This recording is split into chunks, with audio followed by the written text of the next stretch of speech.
किसी ने बड़े कमाल की बात कही है कि दरिया बनकर किसी को डुबाने से अच्छा है कि जरिया बनकर किसी को बचाया जाए।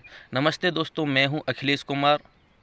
एक सज्जन रेलवे प्लेटफॉर्म पर अपनी ट्रेन का इंतज़ार कर रहे थे। ट्रेन काफ़ी लेट थी, इस वजह से सज्जन वहां पे काफ़ी देर से बैठे हुए थे। तो वहां पर एक दुबला पतला और कमज़ोर सा लड़का आया जो बूट पॉलिश करता था और इन सज्जन से कहने लगा कि मैं आपके बूट पॉलिश कर देता हूं। पहले सज्जन ने उस लड़के से मना कर दिया और कहा कि आप जाइए जाइए, मुझे बूट पॉलिश नहीं करवाने हैं। वो लड़का चला गया। फिर 15-20 मिनट बाद वो लड़का आया और सज्जन से फिर बोला कि साहब जी, पॉलिश करवा लीजिए अपने बूटों पे। तो सज्जन बोले कि नहीं नहीं, मुझे पॉलिश करवानी ही नहीं। लेकिन वो बार बार उन सज्जन से कहने लगा कि आप अपने बूटों पे पॉलिश करवा लीजिए, अपने जूतों पे पॉलिश करवा लीजिए, मैं बहुत अच्छे चमकाऊंगा, अच्छे लगेंगे आपको। बार बार कहने के बाद सज्जन ने बोला चल ठीक है, कर दे।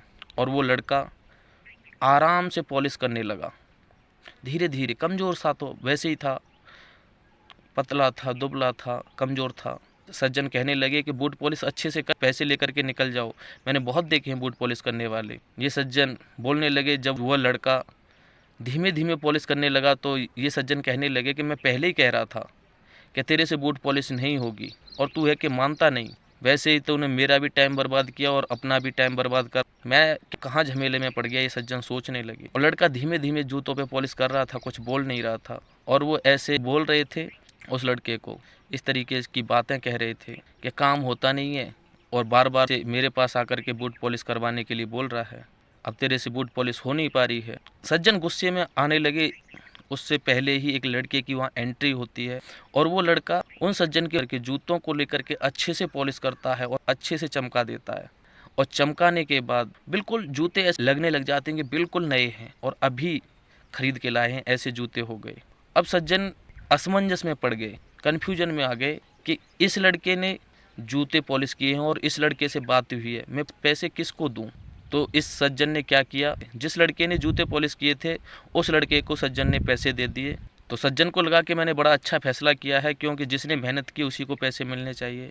जैसे ही सज्जन ने पैसे दिए तो वो पैसे लेकर के उस लड़के ने, जिसने जूते पॉलिश किए थे, अच्छे से चमकाए थे, उसने उस कमज़ोर से लड़के को पैसे दे दिए और कहा कि जा तू और ग्राहक ढूंढ।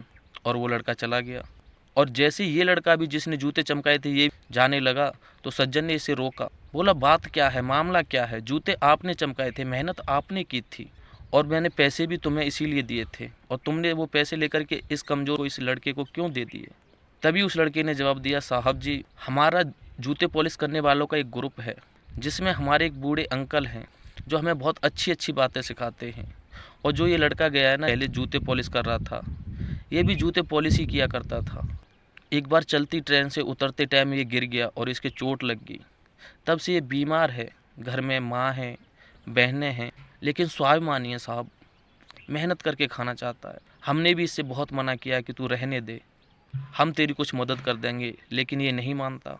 अंकल जी हैं जो कहीं से अच्छी अच्छी बातें सुन के आते हैं और हमको भी वही अच्छी अच्छी बातें सुनाते हैं। हमसे कह दिया है जब ये किसी के जूते पॉलिश कर रहा हो तो भी किसी को भी नज़र आए, ग्रुप वाले को नज़र आए, तो जाकर के उस व्यक्ति के जूते पॉलिश कर देने हैं और पैसे लेकर के इस लड़के को दे देने हैं। तो अंकल जी के चेहरे पे मुस्कान आ गई। अरे बांटनी है तो मुस्कान बांटी। हम सब एक बहुत गहरे समुद्र में खड़े हुए हैं और जहाँ बहुत ऊंची ऊंची लहरें उठ रही हैं। हम सबको हाथ पकड़ करके रहना होगा और इन लहरों का सामना करना होगा। हैं तो दुआएं कमाइए, आशीर्वाद कमाइए, मुस्कान बांटिए। जैसे ये लड़का इस बात को बता कर जाने लगा तो अंकल जी ने वापस बुलाया कि रुको, वापस आइए, मेरी तरफ से कुछ पैसे हैं, लेके जाइए और उस लड़के का इलाज ज़रूर करवाना। कभी किसी चीज़ की ज़रूरत पड़े तो याद करिएगा। दोस्तों, जब जूते पॉलिश करने वालों का ग्रुप हो सकता है, उनमें प्यार बांटने की क्षमता हो सकती है, एक दूसरे के चेहरे पे मुस्कान लाने की क्षमता हो सकती है, जब वो एक दूसरे से प्यार बांट सकते हैं, खुशी बांट सकते हैं, तो हम क्यों नहीं। कहानी छोटी सी है, सिखाती यही है कि प्यार बांटने से प्यार बढ़ता है, मुस्कान बांटने से मुस्कान मिलती है। दोस्तों, आपको अगर ये वीडियो पसंद आया हो तो एक लाइक ज़रूर करें। चैनल पर नए आए हैं तो सब्सक्राइब का बटन ज़रूर दबाएं। Thank you and very much.